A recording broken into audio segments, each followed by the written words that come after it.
Les questions de santé n'ont peut-être jamais autant fait débat, comme c'est le cas en ce moment. La pandémie à Covid-19 a imposé un débat des plus dialectiques. Un dualisme d'opinion vivace qui a amené à questionner l'approche ou les approches à entreprendre face à une catastrophe. Parce que la situation sanitaire a dû, à un certain moment, interpeller la ressource en personnel médical pour être réinjectée en activité pour ceux nouvellement placés à la retraite et précipiter l'entrée en action des finissants ou des bleus en médecine. Les choses ont certes beaucoup évolué, mais on n'est pas encore totalement sorti de l'enclume. Aujourd'hui, les solutions au traitement font toujours objet d'une quête.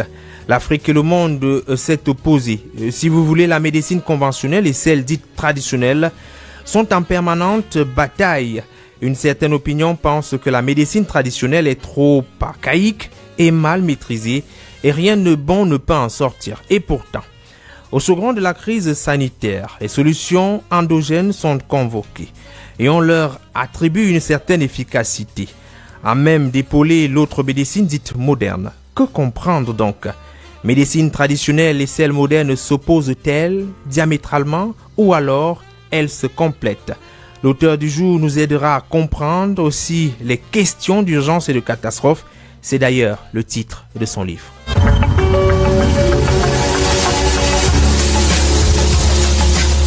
Pourquoi j'écris? Pour que la vie soit plus diverse. Pourquoi j'écris? Parce que c'est ce que je sais faire. Et parce qu'avec l'âge, de toute façon, les possibilités se raréfient. Quand j'ai écrit ce roman... j'écris tous les matins, à partir de 7h30, 8h moins le quart, jusqu'à 9h30. On ne m'a pas donné de conseils en particulier pour écrire. Par contre, mon père m'a dit que j'en étais capable. Mais t'écris parce que t'as un truc à dire? Tout le monde écrit, mais tout le monde n'est pas écrivain. Pourquoi le devient-on? Comment le devient-on? D'où vient l'inspiration? Écrivain, écrivaine. Le point littéraire, Jean-Jacques Foucault. Jean-Jacques Foucault. On connaît les écrivains à travers leurs œuvres, mais connaît-on leur univers? Les romanciers nous entraînent dans leur fiction, mais quelle est leur vie au quotidien? Ces acteurs contemporains nous livrent un témoignage de notre temps. Mais quels sont leurs sentiments? Pour sa 3e saison, le point littéraire innove. C'est désormais jeudi à 21h sur Royal FM. Le point littéraire, c'est une émission de littérature. Toute la littérature, ici, tous les genres, sous-genres et types d'écriture se rencontrent. Vous aurez droit à plus de découvertes de livres et d'auteurs. Ici, tous les genres littéraires et textes scientifiques se côtoient. Le point littéraire, jeudi à 21h sur Royal FM. Prenez le rendez-vous. Nouvelle saison inédite. Avec Jean-Jacques Foucault. Jean-Jacques Foucault. On ne m'a pas donné de conseils en particulier pour écrire. Par contre, mon père m'a dit que j'en étais capable. Mais t'écris parce que t'as un truc à dire? Tout le monde écrit, mais tout le monde n'est pas écrivain. Pourquoi le devient-on? Comment le devient-on? D'où vient l'inspiration? Écrivain, écrivaine. Nouvelle saison inédite. Jeudi à 21h sur Royal FM. Le point littéraire, la première de couverture. La première de couverture.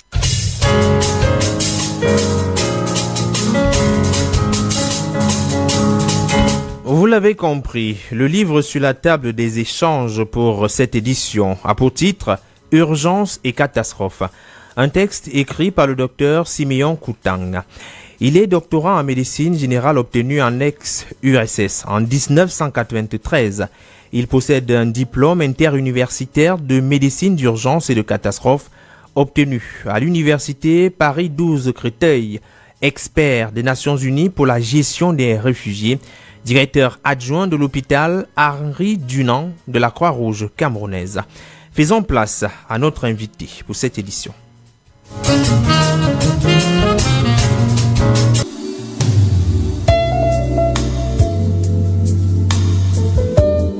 Le point littéraire, l'entretien.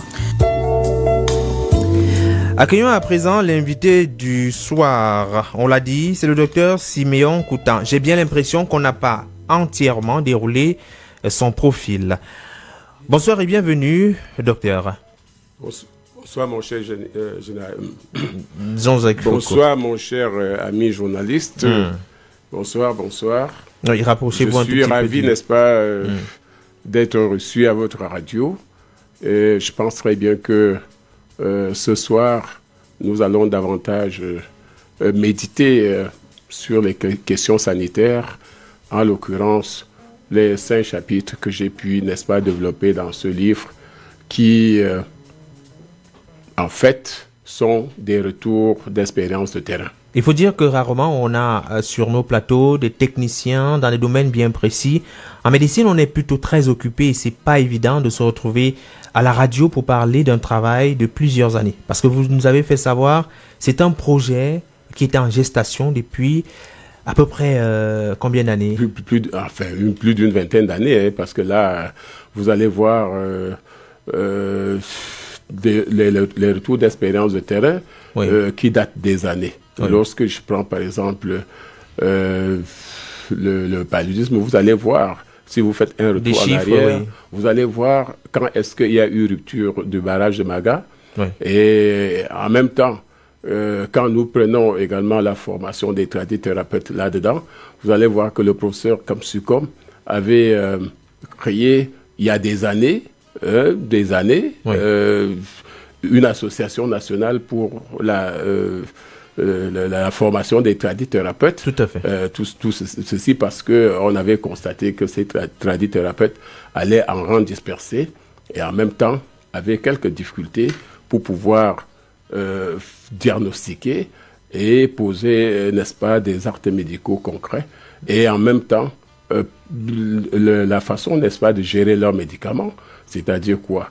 Donner, par exemple, des damjan aux gens pour pouvoir leur dire prenez peut-être 1 verre le matin ou 2 verres le matin, midi et soir, alors que maintenant avec le professeur Kamsukom, quand il a créé, n'est-ce pas, cette formation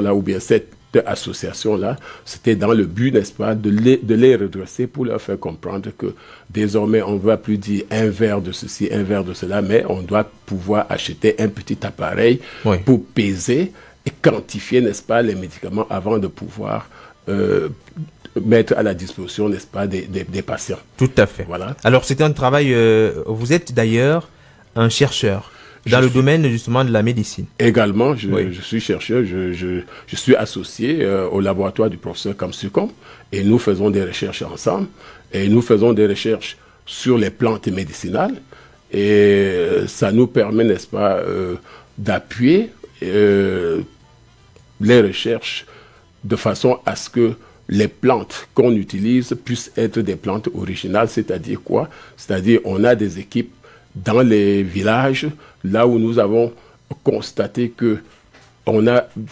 pu identifier, n'est-ce pas, des zones propres, c'est-à-dire des zones saines, là où on trouvera des plantes qui n'ont pas été intoxiquées par la pollution de l'environnement. Parce que ici, par exemple, à Yaoundé, quand je prends Yaoundé, vous n'avez qu'à regarder ce qui se passe autour de nos cours d'eau à Yaoundé, dans le fleuve Fundi, vous allez voir des bouteilles qui sont abandonnées, et qui sont bloquées et qui bloquent même de l'eau qui circule.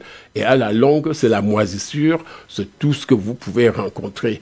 Les déchets, les caca que les gens déversent encore dans ces cours d'eau vont venir se mélanger à ces bouteilles et puis ne sont pas évacués. Et en même temps, ça forme des nids de multiplication des parasites et des microbes qui vont davantage nous détruire, enfin nous faire être au contact d'un certain nombre de plusieurs bactéries et microbes. Voilà. Alors pourquoi les gens... Oui, poursuivez, je vous en prie. Et à ce moment donc, les plantes même qui vont pousser autour de ces cours d'eau ou bien dans les marécages vont être intoxiqués parce que la plupart des produits que ces plantes vont pouvoir se nourrir avec seront des produits atypiques. C'est-à-dire quoi? C'est-à-dire que ce sont des produits qui proviennent, par exemple, de la désintégration d'un certain nombre de produits qui, en réalité, ne devaient pas être. Quand je prends, par exemple, les ordures ici à Yaoundé, il y a des boîtes qu'on écrit sur ça. Après usage, vous ne devez pas brûler. Mais quand on les met dans les mélanges que nous connaissons très bien, sans distinction, lorsque il fait un peu soleil, les gens mettent le feu. Et quand maintenant ces produits sont brûlés, la cendre qui possède, n'est-ce pas, des éléments toxiques va donc être emportée dans ces endroits marécageux et que vous savez très bien, nos mamans cultivent les légumes dans ces zones. Et après, maintenant, quand on cueille, on vient nous les vendre sur le marché. Nous ne savons pas que ces légumes sont déjà intoxiqués. On les paye, on les mange. Après, parfois, on développe une dysenterie, enfin, des selles diarrhéiques. Parce que quand vous voyez ces légumes-là, il y a des œufs, des microbes qui sont à l'origine, par exemple, de la dysenterie amibienne. Et là, lorsque rien n'est fait, on va continuer à en souffrir.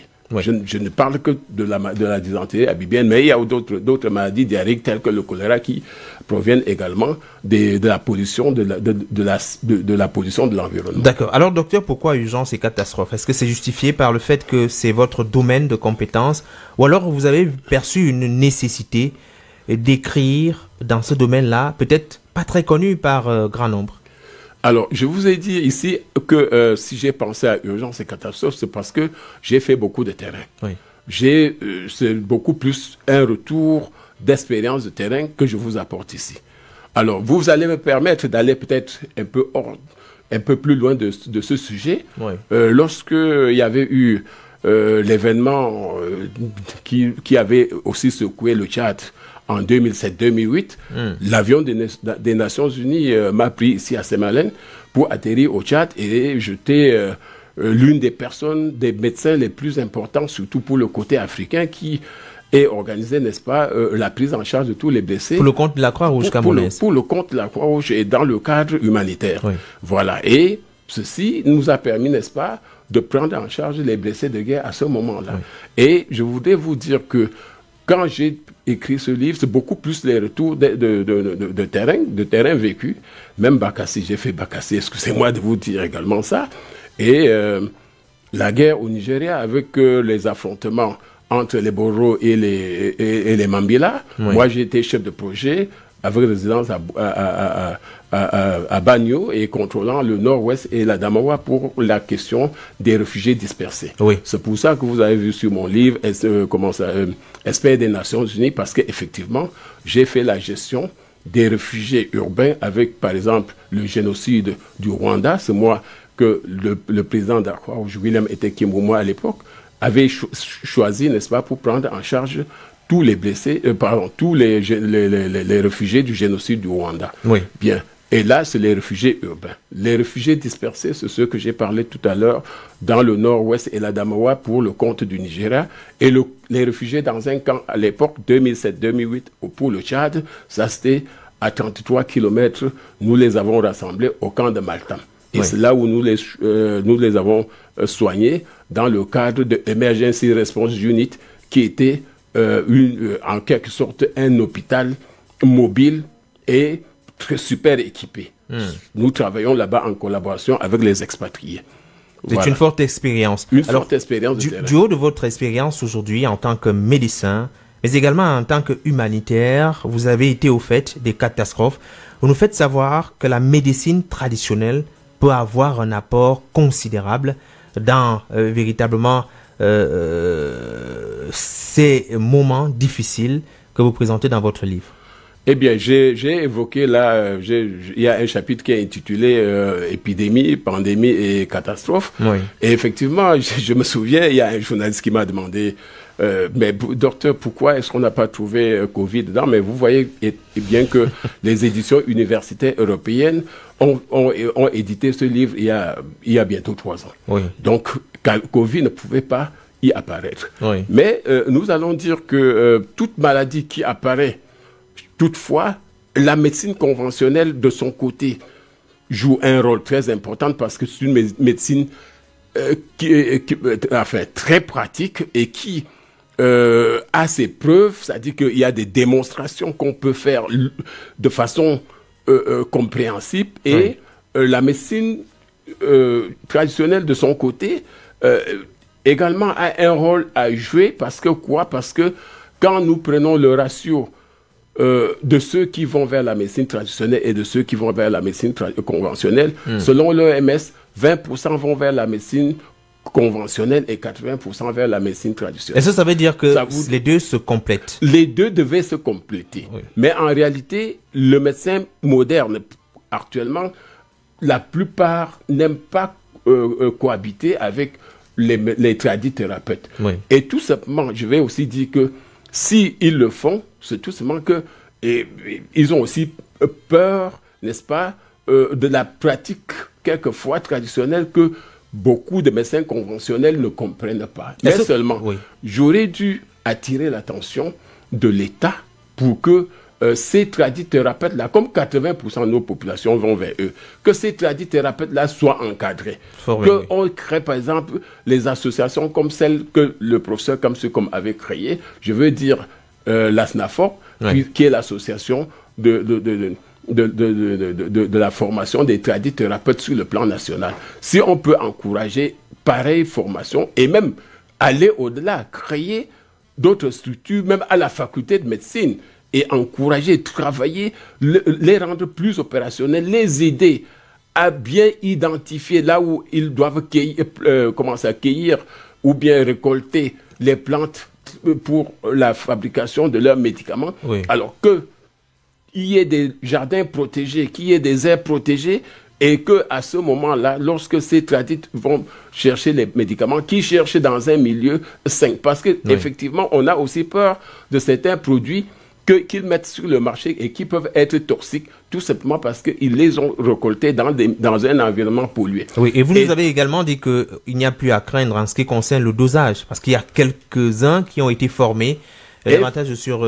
parce que tout le monde se disait, le dosage n'est peut-être pas respecté, quelquefois on peut faire surdosage et entraîner d'autres problèmes de santé aux patients qui se présentent devant un tradithérapeute. Effectivement, avant de rentrer dans ces détails, je voudrais vous faire comprendre que déjà, cette formation était multidimensionnelle. Il y avait le professeur Kamsukom qui faisait purement la partie pharmacologique, c'est-à-dire ce qui concerne purement le médicament.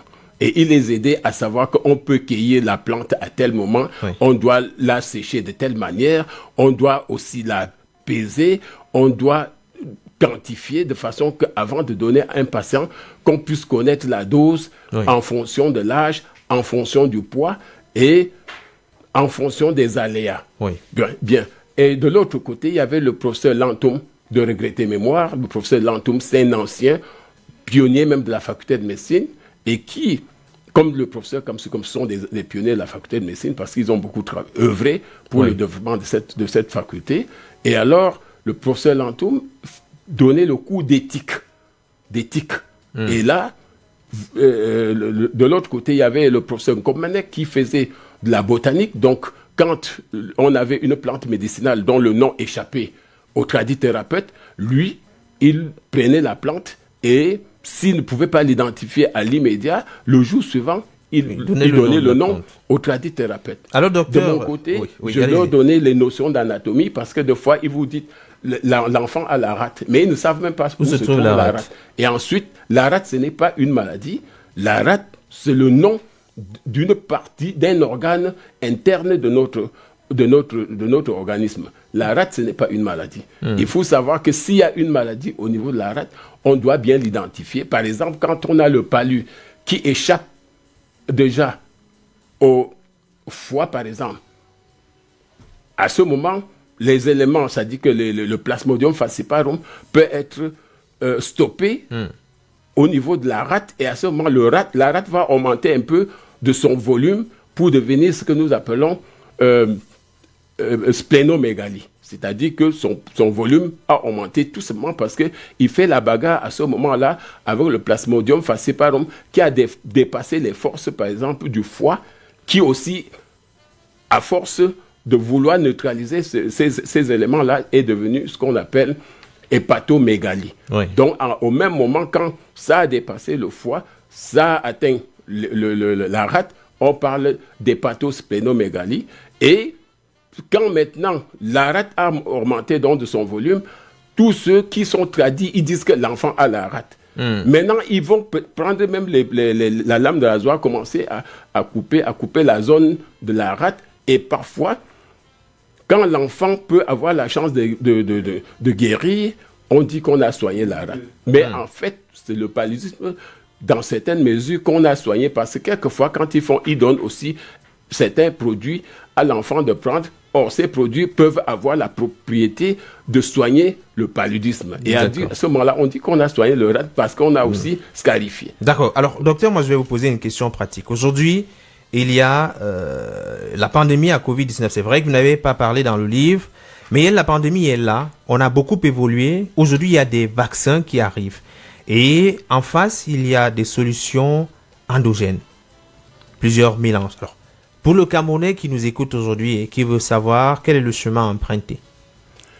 Eh bien, déjà, avant de parler mieux de Covid-19, je préfère qu'on parle un peu de la physiopathologie.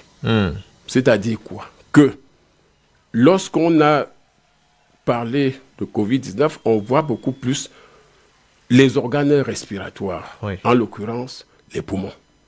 Alors, qu'est-ce qui se passe? Le microbe, lui, en temps normal, n'avait pas de problème. Il a fallu seulement qu'on le manipule et qu'on falsifie. Et qu'on le falsifie pour qu'il devienne nocif pour notre organisme. Et là, quand il a échappé à Wuhan, au contrôle, n'est-ce pas, des chercheurs, il s'est mis à se répandre à travers le monde. Et quand il s'est répandu à travers le monde, première cible, c'est que les voies respiratoires sont là, avec les récepteurs que nous appelons récepteurs ACE2, qui sont assez nombreux dans le tractus respiratoire. Et lorsque ces récepteurs fixent, n'est-ce pas, le microbe, ces microbes trouvent le terrain dans les poumons pour pouvoir davantage se multiplier. Et quand ils se multiplient, ils arrivent au niveau de la membrane. Il y a une membrane spéciale, là où il y a les échanges entre l'oxygène et le CO2, que nous appelons la membrane alvéolo-capillaire. Et c'est au niveau de cette membrane que l'oxygène n'arrive plus à traverser pour aller dans les vaisseaux. Et par contre, le CO2 qui devait sortir en même temps est emmagasiné dans les vaisseaux. Et à la suite, se crée ce qu'on appelle thromboembolie, c'est-à-dire un caillot de sang se forme dans les vaisseaux et ça perturbe maintenant la respiration. Et plus les alvéoles sont concernés, plus la dépression respiratoire est installée. Et à ce moment, lorsque rien n'est fait, il y a également d'autres organes qui ont ces récepteurs, mais en moins par rapport aux poumons. Nous allons citer les reins, nous allons citer le cerveau, nous allons citer également le cœur, qui en ont moins. Mais quand, par exemple, rien n'est fait au niveau de la respiration, à ce moment-là, même ces organes-là vont être concernés et à la longue, on a une coagulation disséminée, généralisée dans le corps et à ce moment-là, le malade meurt très rapidement. Bien. Maintenant, quand nous regardons ce qui se passe à travers le monde, il y a plusieurs vaccins. Nous voyons le professeur Raoul qui a fait ses interventions à sa manière et beaucoup d'autres chercheurs en Italie et aux États-Unis, un peu partout là, chacun a fait sa part de recherche et actuellement, on est en train de développer des vaccins. Nous avons entendu les vaccins, par exemple, dans le cadre africain, on a Johnson & Johnson et à l'étranger, nous avons AstraZeneca, et nous avons également Sputnik, nous avons aussi Sinopharm. Oui. Vous voyez, ça arrivé au Cameroun il y a au moins une semaine aujourd'hui, Sinopharm et désormais AstraZeneca. Voilà. Les Camerounais ont des doutes, ils se posent des questions, faut-il aller vers le vaccin? Bon, écoutez, nous sommes encore en une période d'effervescence. Et donc, chacun d'entre nous voit pour l'instant la science de tous bords faire son travail. La preuve est que nous venons de citer 4 vaccins qui vont pour la même maladie. Mais est-ce que hier, on avait, prenons la rougeole, est-ce qu'on a 4 vaccins pour la rougeole? Je pense pas. Pas du tout.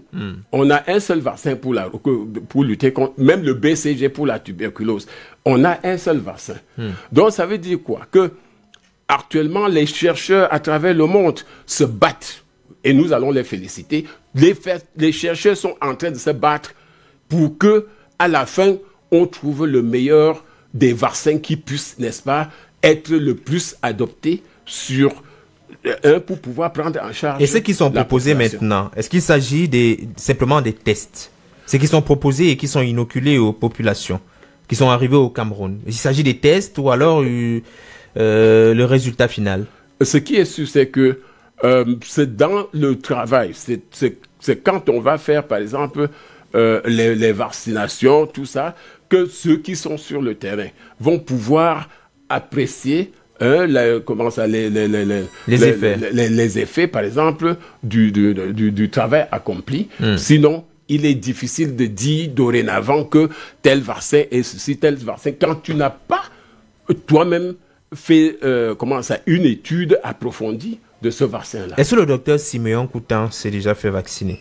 Du moins depuis l'arrivée du vaccin, puisque le personnel soignant est en première ligne, la première cible, ainsi que des personnes présentant des comorbidités ayant dépassé également 50 ans. Ça c'est une question très importante, mais je crois que l'État du Cameroun a dit vous devez, les vaccins seront présents et vous devez faire ça à titre volontaire. Voilà. À titre volontaire. Voilà. Mais ça ne répond pas toujours à notre question, mais nous n'allons pas insister, docteur.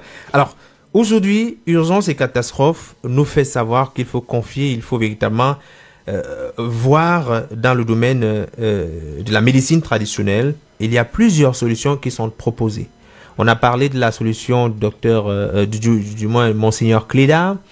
On parle également d'autres, on va dire, solutions endogènes. Est-ce qu'il faut faire également confiance à ces solutions qui sont présentées? Je vais même au-delà du Cameroun pour parler de ce que le président Malgache a soutenu.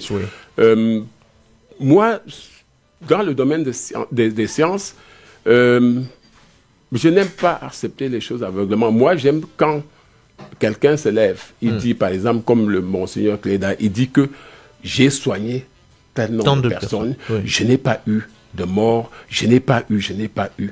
Et qu'il soit donc capable de présenter ce travail et qu'on vérifie, on voit que vraiment c'est une réalité. Si c'est une réalité, maintenant les hommes de science devront aider maintenant à rendre plus opérationnel le produit et plus accessible le produit pour que la grande population puisse en bénéficier. Le patient, c'est le meilleur bénéficiaire à ce moment-là. Bon, maintenant, si les tradis travaillent et que, comme je venais de dire tout à l'heure, s'ils travaillent en rang dispersé, alors l'encadrement va être difficile. Tu ne sauras pas qui parmi eux est charlatan, qui parmi eux est, je ne sais pas. Donc il faut conjuguer les efforts. Bon, s'il vous plaît, il faut justement conjuguer les efforts. Moi, je me souviens qu'avec la SNAFOP, que le professeur Kamsukom avait créé, toutefois, quand il fallait amener un tradithérapeute pour qu'il se fasse former, il fallait qu'il soit soutenu par un membre de l'association pour qu'on évite les charlatans dans ces groupes-là. C'est-à-dire qu'on faisait une enquête de moralité. Et là, on avait ouvert cette formation à tout le territoire national. Nous avons eu nos amis du côté anglophone de Bamenda, nous avons eu du sud-ouest, au Grand Nord, là-bas, on a eu des gens qui sont venus se former. Et il y a même l'imam des sauces, qui est un de nos produits sur le plan de l'amélioration de sa façon de faire. Oui. S'il était ici, il devait même témoigner davantage. Des témoignages, oui. Voilà. Parce que il a une attestation, n'est-ce pas, offerte par le professeur Kamsukom sur la formation que l'on leur avait dispensée à ce moment-là. Et donc, je voudrais très bien que les autorités sanitaires qu'ils fassent beaucoup d'efforts pour rapprocher la médecine conventionnelle et la médecine traditionnelle pour que les deux puissent, n'est-ce pas, être au bénéfice des populations. Vous avez d'ailleurs dit dans votre ouvrage qu'il faut peut-être de la modestie dans le travail. Si la médecine conventionnelle ne trouve pas la solution, on peut aller la chercher dans la médecine traditionnelle et vice-versa. Effectivement, les deux doivent se compléter. Et j'ai même souligné là que si un tradithérapeute, parce que lorsqu'on fait leur cartographie, moi j'encourage les tradithérapeutes de l'Ouest, ils nous ont fait une cartographie de tous les tradithérapeutes de l'Ouest, de façon que quand tu prends leur livre, tu peux savoir que tel qui soigne telle maladie se trouve peut-être à Bafang, tel qui soigne telle autre maladie se trouve à l'Ouest. Et moi, nous avons eu ce document-là lors d'un forum au ministère de la Recherche scientifique, organisé par le ministre, Madame Dr Madeleine Twente, qui avait organisé un forum sur l'innovation des plantes médicinales au Cameroun. Et là, c'était très intéressant. Ceux de l'Ouest, là, ils sont venus avec la cartographie des tradithérapeutes de l'Ouest. Et le professeur Kamsukom m'a demandé de faire une synthèse de leur cartographie là pour leur envoyer. C'est ce que nous, on avait fait pour les appuyer, pour que davantage leur travail soit amélioré. Et donc, nous encourageons également les autres régions du Cameroun à pouvoir faire le même travail afin que sur le plan national, comme l'imam des sauces m'avait dit que c'est lui le président national des tradithérapeutes, sur le plan national, on réunit tout cela et on fait une synthèse nationale des tradithérapeutes pour savoir qui sont les vrais tradis et qui sont des charlatans. Qui sont des charlatans qu'on doit pouvoir même exclure du champ, n'est-ce pas, d'action de la médecine traditionnelle. C'est noté, docteur. Vous parlez dans votre livre également de paludisme et catastrophes, des épidémies et des catastrophes, de la génétique et catastrophes, ainsi que de la médecine nucléaire et catastrophes. Je vous propose de marquer un arrêt et puis on va revenir parler plus en profondeur de ces autres domaines que vous abordez dans votre ouvrage.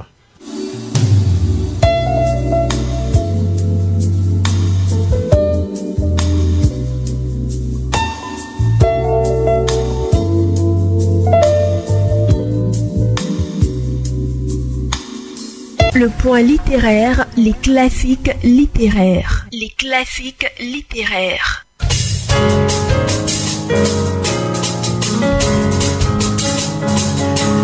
Balafon, c'est le titre de l'ouvrage que nous vous invitons à lire ce soir. C'est un recueil de 16 poèmes écrits par le prêtre écrivain Angel Benveng, décédé en 1995 à Yaoundé. Les résonances, les rythmes du balafon sont profonds et variés. Annie Lisette Ambassa, bonsoir. Bonsoir Jean-Jacques Foucault et bonsoir à vos nombreux auditeurs. Vous l'avez dit, les résonances et les rythmes du balafon sont profonds et variés. Ces poèmes de sources africaines et chrétiennes se mêlent aux mélodies d'autres continents pour atteindre l'universel. Très enrichi en termes de socio-éducatifs et culturels, une très bonne vision dans le domaine historique de l'Afrique. Ouvrage des éditions clés en coédition avec Nena, le message des 16 poèmes de Balafon interpelle, supplie, exhorte et rudoie quand il le faut. Il porte loin dans le temps et dans l'espace.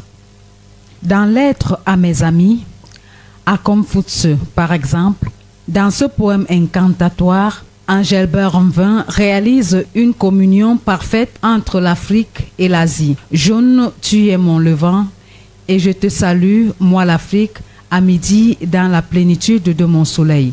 Revient régulièrement dans le poème la métaphore de la porte qu'on ouvre, en l'occurrence sur l'Asie. C'est qu'il s'agit du principal motif de cette lettre amicale. Le poète remercie le philosophe de lui avoir fait découvrir la culture et l'histoire chinoise. À Roland Roger, le principe de ce poème est le même que pour le précédent. Mais cette fois, la communion qui se joue est entre l'Europe et l'Afrique. On sait à quel point le passé commun des deux continents est sombre. Toutefois, le poète remercie Roland Roger de lui avoir permis de surmonter sa méfiance spontanée envers les Européens. Il peut désormais embrasser leur culture sophistiquée, ce qu'il fait effectivement dans le poème en détournant, en s'appropriant mythes et monuments. À Motexuma, un autre poème de Balafon, à nouveau, on retrouve le principe de la communion intercontinentale entre l'Afrique et l'Amérique. La communion passe par le ressassement du passé douloureux des ancêtres esclaves. Le poème se conclut malgré tout, comme les deux précédents, sur une note d'espoir.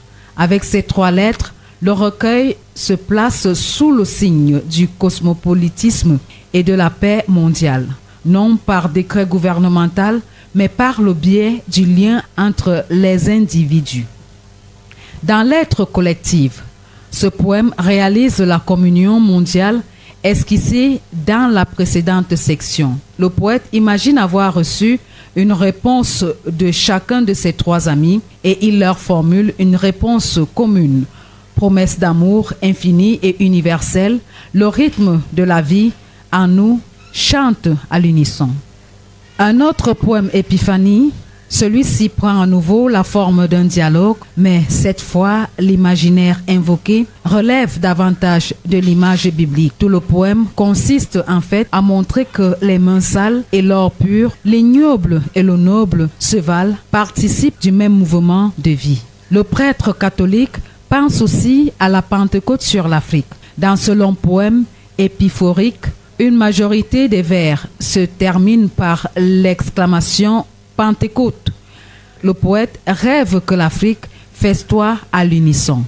Engelbert Vin est né le 9 mai 1930 à Enamgal, village de la commune de Zoétélé dans la région du Sud, et il décède le 22 avril 1995 à Yaoundé. C'est un prêtre jésuite camerounais, auteur dans le domaine de l'art, l'histoire, l'anthropologie et la théologie.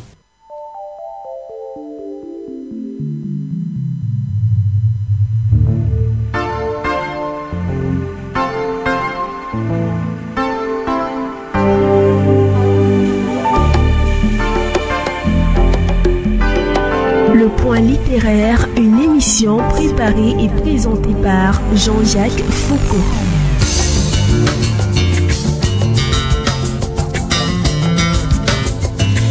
Alors, merci à Annie-Lisette Ambassa pour ce classique littéraire. On rejoint le docteur Siméon Koutang qui est avec nous. Le titre de son ouvrage est « Urgence et catastrophe ». La présentation a eu lieu il y a seulement quelques jours. C'était au niveau de la Croix-Rouge camerounaise. Une cérémonie très courue d'ailleurs. Oui, ils étaient très nombreux à venir partager avec vous. Alors, les catastrophes. Urgence et catastrophe. C'est quoi véritablement une catastrophe? S'il fallait revenir sur cette définition fondamentale véritablement. Voilà.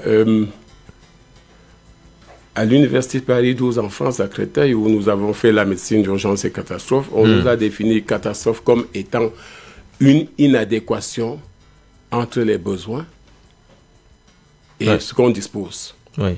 Ça veut dire quoi? Que lorsque il y a une catastrophe qui arrive, alors, si par exemple, on évalue le matériel d'intervention qui peuvent nous permettre de pouvoir contenir cette catastrophe, à ce moment-là, on minimise et là, on ne va même pas trop parler de la catastrophe. Maintenant, si ça déborde nos forces, nos moyens disponibles et qu'on doit pouvoir demander de l'aide pour gérer, n'est-ce pas, la situation catastrophique, à ce moment, nous parlons de catastrophe. Voilà donc ce qui fait différence entre même une catastrophe et une urgence. Pour la catastrophe, on a besoin à ce moment-là de faire une intervention de masse. C'est-à-dire que même s'il faut soigner les gens, il faut les classifier, il faut les trier, il faut les catégoriser. Donc cela demande un dispositif particulier au niveau de l'organisation. Et même une formation militaire, puisque nous avons accompagné cette formation avec une formation militaire, la médecine de guerre, que nous avons faite à la base militaire 103 de Cambrai en France. C'est donc une médecine qui est couplée, c'est une médecine de terrain, mais qui est couplée à la médecine de guerre. Et donc, à ce moment, on a besoin de classifier, de catégoriser toutes les victimes, soit en urgence absolue, en urgence relative, ou en urgence dépassée. Quand c'est dépassé, ça veut dire que c'est un cas désespéré. C'est un cas désespéré. Et à ce moment, les interventions doivent tenir compte de cette catégorisation pour voir qui sont ceux qu'on va prendre en charge dans le poste médical avancé, ou encore qui sont ceux qu'on va évacuer, soit par des simples ambulances ou bien par avion, pour des hôpitaux spécialisés. Et donc, c'est une médecine particulière. Et maintenant, quand nous prenons les urgences tout court, les urgences au niveau des urgences, dans les hôpitaux par exemple, on a plusieurs personnels médicaux autour d'un seul patient qui a un problème sérieux. Et par contre, pour la médecine de catastrophe, on peut avoir un seul médecin qui va lancer un coup d'œil sur près d'un millier de personnes en détresse et faire le triage immédiat pour concentrer ce qu'il faut transporter rapidement vers le poste médical avancé en vue, n'est-ce pas, de la première prise en charge pour certains cas et en vue de l'évacuation pour d'autres cas vers des hôpitaux spécialisés. Quand nous prenons par exemple le cas de 98, le cas de 98, le 14, ça devait être le 14 février si mes souvenirs sont bien, le 14 février 98, le cas de SAM, lorsqu'il y a eu le carburant qui a fait son cours, et c'était surtout l'essence. C'est pour ça que tous ceux qui ont puisé l'essence, lorsqu'ils amenaient cette essence chez eux, dès que le feu prenait le chemin par lequel l'intéressé est passé, le feu là arrivait à la maison et les brûlait. C'est pour ça qu'on a eu beaucoup de personnes calcifiées. Et à ce moment-là, quand c'est l'incendie, quand c'est les brûlures, ce n'est pas tous les hôpitaux qui sont prêts à pouvoir soigner les brûlés. Bien. Je remonte en 2009, quand il y a eu double catastrophe, double situation où il y a eu déraillement de train ici, à Etoudi, et le jour suivant à Ebobogo. Moi-même, j'étais sur le terrain. Nous avons intervenu à Etoudi, nous avons eu 5 décès suite au déraillement. À Ebobogo, on a eu un seul décès, mais cette fois-là, c'était un train qui ne prenait que le carburant, et cette fois, on a eu la chance que ce soit le gasoil. Et donc, ce gasoil ne pouvait pas faire autant de dégâts que l'essence. Et voilà, donc, on a pu maîtriser cela, et on a eu seulement des gens qui avaient quelques blasts, c'est-à-dire que les gens qui recevaient des coups de chaleur à distance, et qui ont eu, n'est-ce pas, des légères blessures, brûlures sur la peau, et nous les avons soignés sur place dans la zone du ministre de Mamafouda, parce que là, le ministre était distant des rails d'une seule maison. C'est-à-dire, il y avait une seule maison qui faisait barrière à celle du ministre, et cette maison-là qui a reçu beaucoup plus de flammes et de chaleur. Bien. Et on a pu, avec des équipes disciplinaires, je veux parler des sapeurs-pompiers de la Croix-Rouge, du ministère de la Santé et de tous ceux qui étaient impliqués dans ces deux événements, on a pu maîtriser le problème sans appel extérieur. Comme je vous disais tout à l'heure, que quand ça dépasse nos forces, c'est alors qu'on parle de la vraie catastrophe. Voilà. Donc une catastrophe qu'on peut gérer, c'est du moins celle que vous avez présentée. Alors, le Cameroun a rencontré également des épidémies. De nombreuses épidémies, aussi bien ce qui concerne le paludisme, transformé en catastrophe. Oui. Au Cameroun, par exemple, lorsqu'il y a eu rupture du barrage de Magache, si mes souvenirs sont bien, je crois que c'était en 2012 2012. Et le président Biya lui-même est venu encourager la population locale qui était en souffrance parce que la rupture du barrage, ça suppose que des tonnes et des tonnes d'eau sont en train, n'est-ce pas, sont en train de faire des dégâts sur son passage.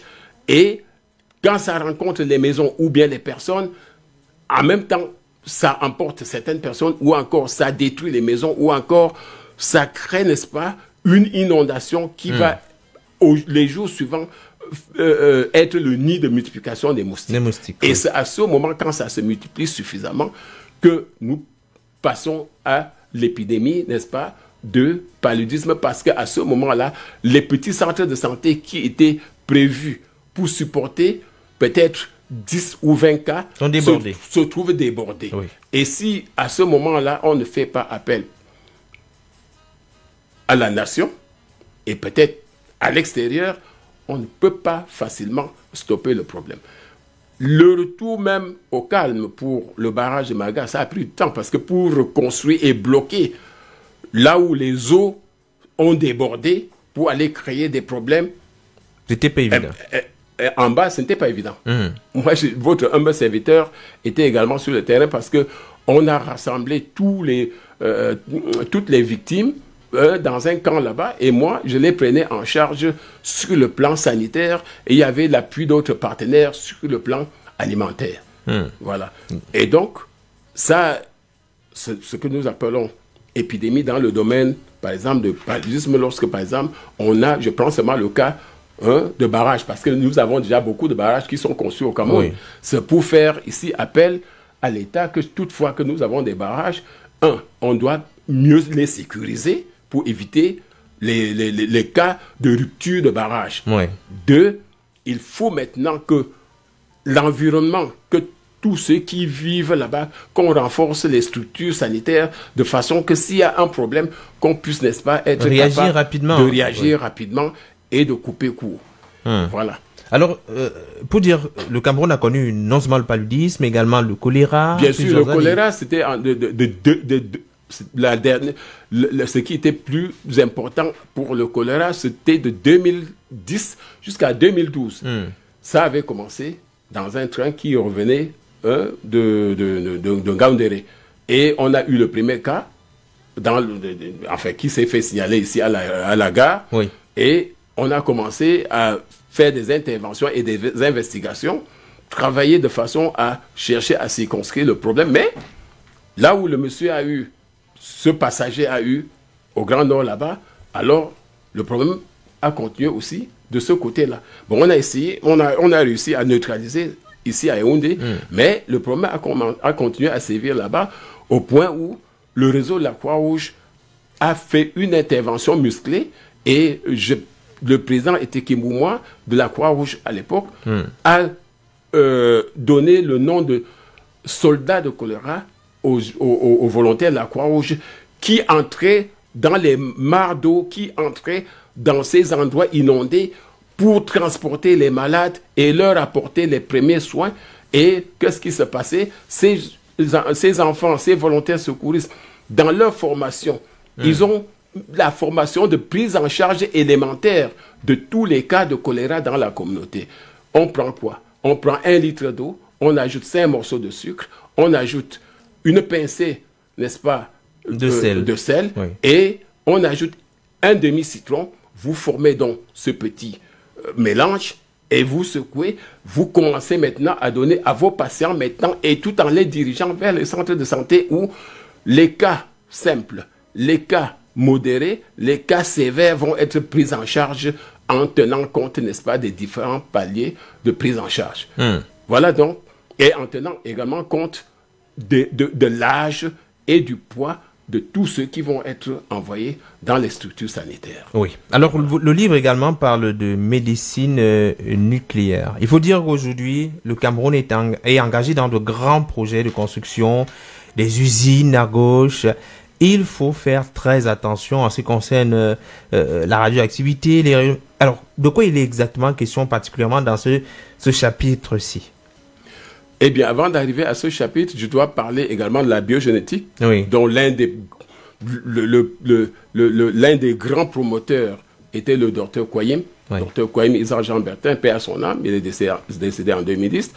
C'est lui que le président Ahidjo à l'époque, quand il a entendu qu'il y a son compatriote qui travaille beaucoup dans la biogénétique en France, et le président Ahidjo a tout fait pour envoyer le ministre Etémé de la Santé à l'époque pour qu'il le fasse rentrer au Cameroun pour être utile à la population camerounaise. Et c'est ce qui fut fait.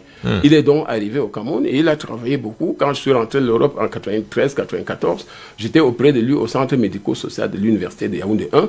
On a beaucoup travaillé, même dans le cadre des inséminations, on a travaillé. Et je voudrais dire que dans son domaine où on parle des aberrances chromosomiques, avec tout ce qui peut avoir comme falsification sur le plan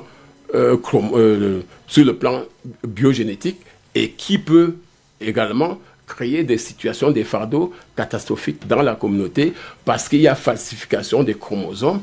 Et à ce moment, lorsqu'il y a falsification des chromosomes, vous pouvez vous retrouver avec quelqu'un qui a un nombre surnuméraire sur la garniture chromosomique. Au lieu d'avoir par exemple 46 XY ou XX, il a plutôt 47 par exemple XX, Y, et celui-ci, par exemple, XXY, c'est ce que nous appelons le syndrome de Klinefelter. Et l'autre, il va avoir plutôt une insuffisance. Au lieu d'avoir, par exemple, 46 net, il va avoir peut-être 45 X, par exemple, 0.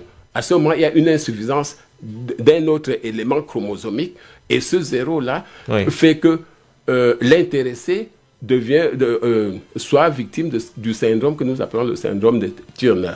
Et chacun d'entre eux a une pathologie. Parce que Turner, par exemple, va avoir une taille très, très courte avec perturbation, n'est-ce pas, hormonale, pendant que l'autre, lui, il va avoir beaucoup de perturbations, par exemple, pour procréer. La même chose pour Turner, mais l'autre doit avoir les perturbations pour procréer.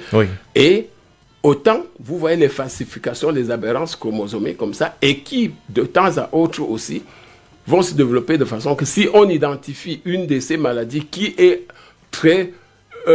régulière dans nos communautés, je veux parler de la drépanocytose, vous-même vous connaissez tous. Et aujourd'hui, beaucoup de personnes disent que la drépanocytose, c'est difficile à soigner. C'est un grand problème, effectivement, parce que tous les enfants drépanocytaires, tous ceux qui sont drépanocytaires, ils sont régulièrement anémiés, et quand ils sont anémiés, l'oxygénation étant faible, c'est-à-dire ils sont en hypoxie, à ce moment, le CO2 est plus retenu dans l'organisme, et ça leur développe souvent des douleurs musculaires parce qu'ils sont en état d'anorexie.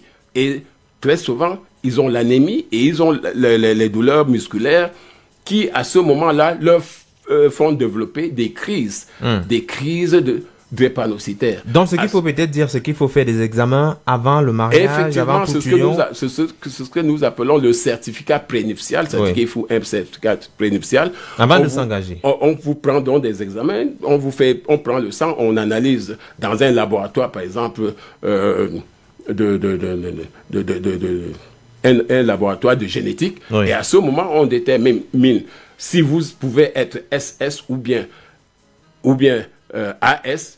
On va vous dire que vraiment, si vous mariez, vous avez plus de chances d'avoir dans votre progéniture des enfants SS qui sont purement des drépanocytaires et qui vont être même des fardeaux génétiques dans la famille et qui vont nécessiter beaucoup d'attention pour leur prise en charge durant la vie. Alors, docteur, malheureusement, nous arrivons vers la fin de l'émission. C'est vrai qu'il y a vraiment encore beaucoup d'aspects qu'on n'a pas pu évoquer. Où est-ce qu'on trouve le livre pour pouvoir lire, par exemple, cette dernière partie qu'on n'a pas évoquée? Où est-ce qu'on trouve le livre? Le livre, vous avez les éditions universitaires européennes. Oui, qu'on peut trouver où? C'est en Allemagne. En ligne. En Allemagne. Oui. Ça veut dire qu'il est possible d'avoir le livre en ligne. Il est possible d'avoir le livre en ligne. Il suffit de contacter les éditions universitaires européennes.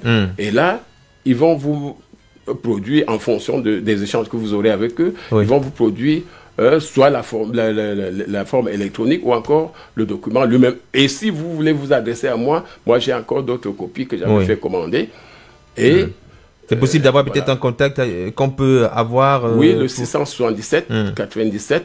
Pardon, le 677 93 0038. Mais nous n'allons pas aussi finir sans parler quand même un peu de la médecine nucléaire, parce que l'Agence nationale de la radioprotection intervient déjà beaucoup pour nous aider à prévenir les catastrophes qui peuvent être dues au rayonnement ionisant. Alors malheureusement, le technicien qui est également régisseur en même temps me fait savoir que c'est terminé pour le temps. Merci d'être venu. Docteur, certainement on aura un autre rendez-vous pour approfondir la réflexion, parce qu'on voit bien qu'il y a beaucoup à dire sur la question. Merci vraiment infiniment d'être venu. Merci beaucoup mon journaliste. Le Point littéraire, une émission préparée et présentée par Jean-Jacques Foucault. Le Point littéraire, équipe de production, contribution, Anne-Elisette Ambassa. Mise en onde, Ulrich Kemoué. Régie vidéo, Alain Kwekam. Régie d'antenne, Carole Prudence-Tiencheux. Coordination centrale, Bertrand Wona. Supervision générale, le révérend pasteur Emmanuel Noël Bissaï. Présentation, Jean-Jacques Foucault. À jeudi pour la suite.